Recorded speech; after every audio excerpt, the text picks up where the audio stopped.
If you're planning to buy a second home here in England, here's some things you need to know.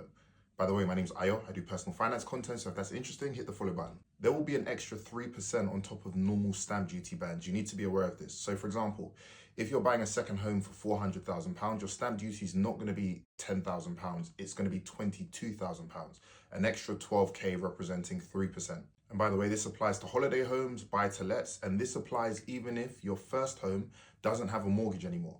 If you decide to sell your main residence, the first one, within 36 months of buying the second one, then you can be refunded that stamp duty. Another thing to be aware of is that most lenders will expect a higher deposit than on the first one. So a lot of people will put down 10% deposits, some 20% deposits on their first property. But when it comes to this one, banks will expect at least 15 to 25%.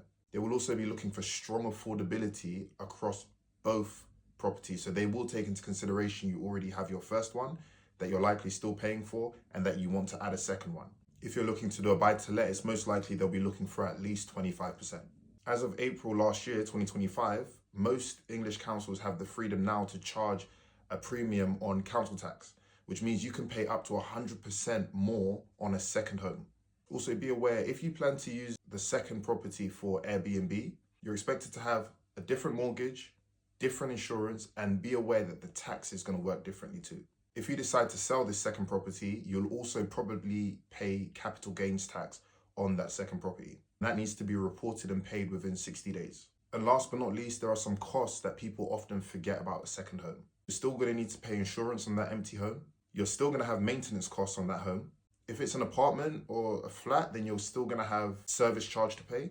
And don't forget the standing charges on utility bills. So even though you're not using electricity and gas while you're away, there will still be money being charged because of it. I think a second home works well if you're going to use the property quite frequently, if you've got a lot of extra cash, if it's a long-term investment, and if you've run the numbers really well and you can see how you're going to get profit from renting it out. Anyway, I hope this was useful. Please send it to a friend who could benefit from this, and of course, follow for more. Peace.